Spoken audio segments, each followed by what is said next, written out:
Assalamualaikum warahmatullahi wabarakatuh.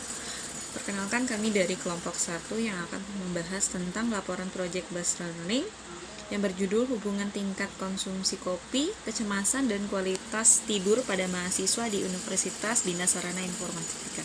Perkenalkan, saya Iqbal Madi Wahyuni sebagai pemateri 1. Dan saya Widi Mauldia sebagai pemateri kedua.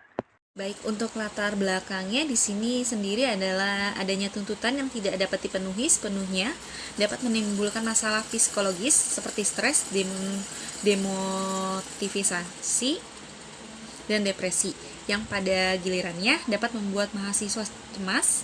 Mahasiswa yang mengalami kecemasan terus-menerus memiliki tingkat tidur yang lebih buruk karena perubahan produktivitas dari hormon melatonin serta meningkatkan hormon stres kortisol dan adrenal. Stres dapat menyebabkan kecemasan yang bermanifestasi secara mental maupun psikologis. Amigdala, bagian otak yang mengontrol berbagai reaksi emosional yang kuat, dianggap sebagai tempat munculnya rasa cemas. Untuk tujuan penelitiannya itu di sini satu, meningkatkan tingkat konsumsi kopi di kalangan mahasiswa Universitas Bina Sarana Informatika. Kedua, mengidentifikasi tingkat kecemasan yang dialami oleh mahasiswa tersebut dan menganalisis hubungan antara konsumsi kopi, kecemasan, dan kualitas tidur pada populasi mahasiswa tersebut. Ketiga, menilai kualitas tidur mahasiswa sebagai dampak dari konsumsi kopi dan tingkat kecemasan yang mereka alami. Dan manfaat penelitiannya: satu, memahami yang lebih baik. Kedua, mengelola konsumsi kopi. Ketiga, intervensi terhadap kecemasan. Empat, intervensi terhadap kecemasan. Selanjutnya di sini ada ruang lingkup. Yang pertama, populasi studi. Yang kedua, variabel independen. Yang ketiga, variabel mediator. Yang keempat, variabel dependen. Yang kelima, metode pengumpulan data.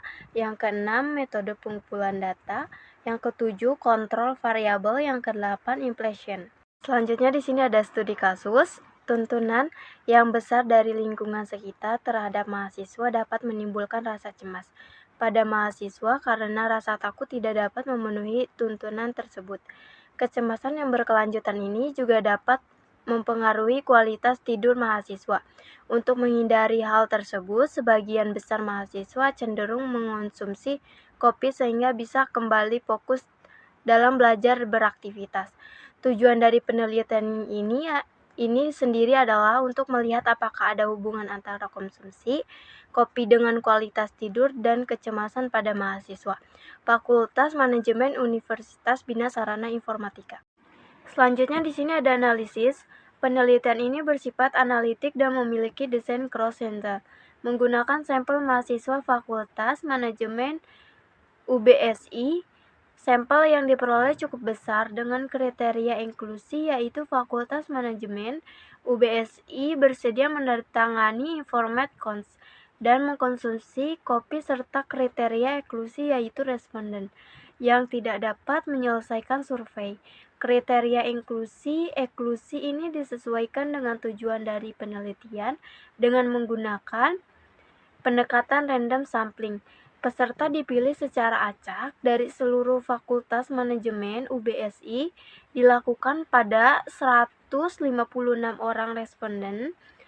Penelitian berlangsung secara online selama 1 bulan, dengan peserta mendapatkan kuesioner GFROM.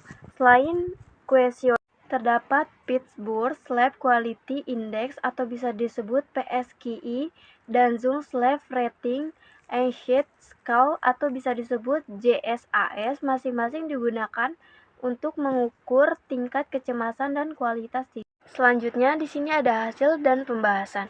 Di bawah dia ada tabel, dia hasil dari responden berdasarkan jenis kelamin. Jumlah responden berjenis kelamin laki-laki sebanyak 47 orang, 30%, dan respon dengan jenis kelamin perempuan sebanyak 109 orang, 70%.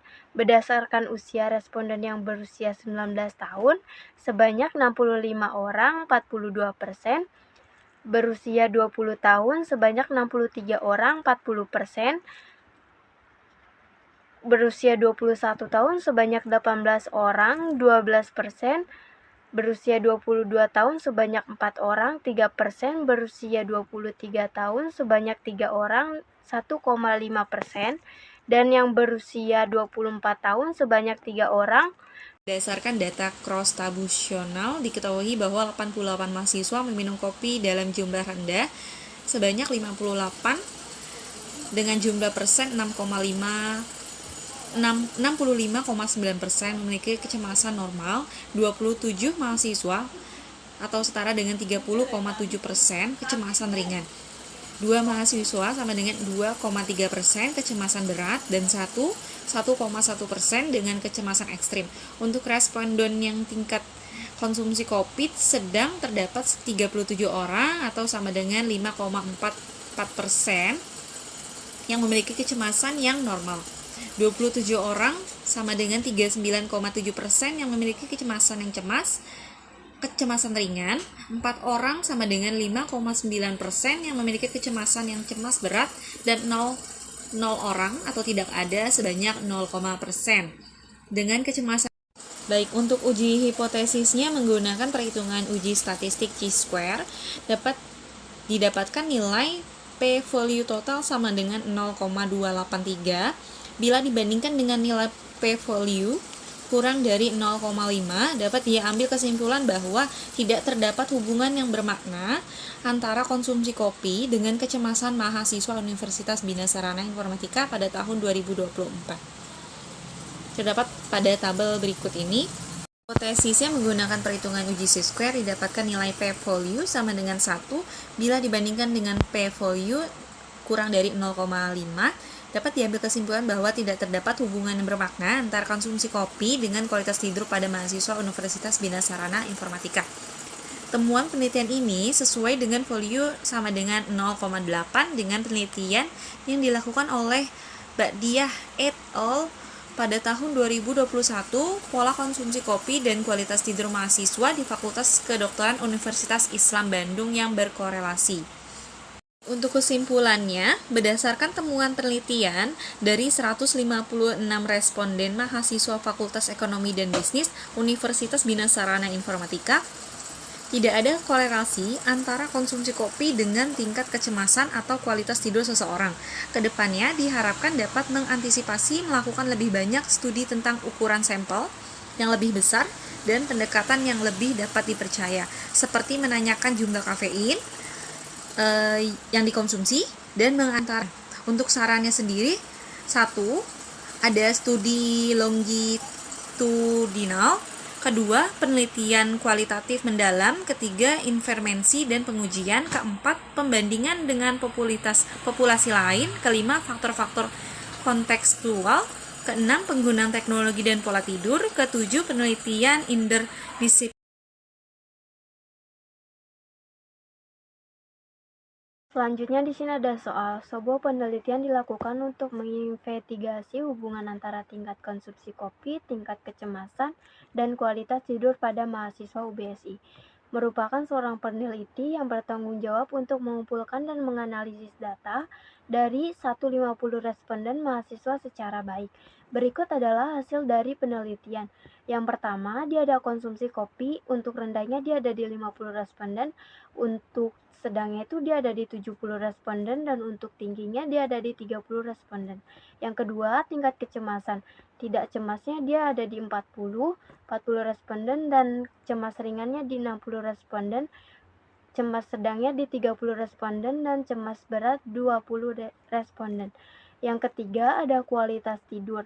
Baik 80 responden, cukup di 50 responden dan kurang 20 responden. Selanjutnya di sini ada pertanyaan. Yang pertama, apakah terdapat hubungan antara tingkat konsumsi kopi dan tingkat kecemasan pada Universitas Bina Sarana Informatika? Yang kedua, apakah terdapat hubungan antara tingkat konsumsi kopi dan kualitas tidur pada mahasiswa Universitas Bina Sarana Informatika? Yang ketiga, apakah terdapat hubungan antara tingkat kecemasan dan kualitas tidur pada mahasiswa Universitas Bina Sarana Informatika? Jawabannya itu A, untuk antara tingkat konsumsi dan tingkat kecemasannya hipotesisnya 0 dan tidak ada hubungan antara konsumsi kopi dan tingkat kecemasan pada mahasiswa. Hipotesis alternatifnya H1 sama dengan adalah ada hubungan antara tingkat konsumsi kopi dan tingkat kecemasan pada mahasiswa. Yang B, hubungan antara tingkat konsumsi kopi dengan kualitas tidur. Hipotesisnya H0 atau tidak ada hubungan antara tingkat konsumsi kopi dan kualitas tidur pada mahasiswa. Hipotesis alternatifnya H1 ada hubungan antara tingkat konsumsi kopi dan kualitas tidur pada mahasiswa. Yang C, hubungan antara tingkat kecemasan dan kualitas tidur adanya hipotesis 0. Tidak ada hubungan antara tingkat kecemasan dan kualitas tidur pada mahasiswa. Hipotesis alternatifnya H1 sama dengan adanya hubungan antara tingkat kecemasan. Ini ada langkah-langkah untuk uji chi-square. 1. Hitung expect frekuensi atau frekuensi yang diharapkan.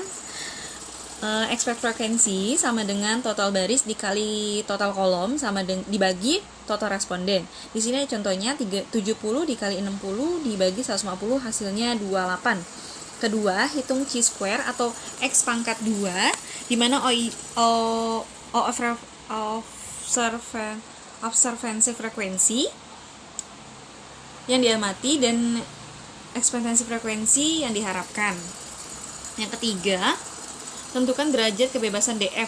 DF jumlah baris dikurang 1 dikali jumlah kolom dikurang 1.